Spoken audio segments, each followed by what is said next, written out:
আমরা এখন যে অঙ্কটি সমাধান করব এটা বিসিএস ২৬ মানে ২৬তম বিসিএস এ এসেছে। বলছে কোনো সংখ্যার ২ এর একাংশ। তাহলে আমরা ধরি ধরি সংখ্যাটি সংখ্যাটি এক্স।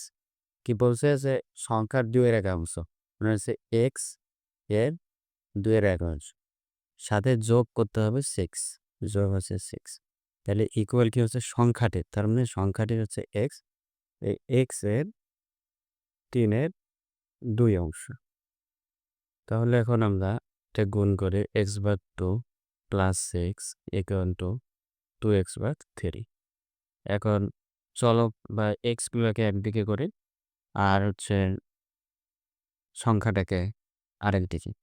x/2 মাইনাস আর 2x/3 ইকুয়াল, যেহেতু এখানে প্লাস আছে এ পাশে হবে মাইনাস।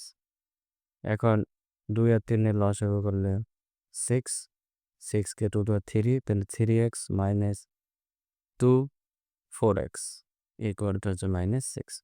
যদি আমরা আর গুণ করি তাহলে দেখতে পাই 3x থেকে -4x বাদ দিলে -x ইকুয়াল টু -36।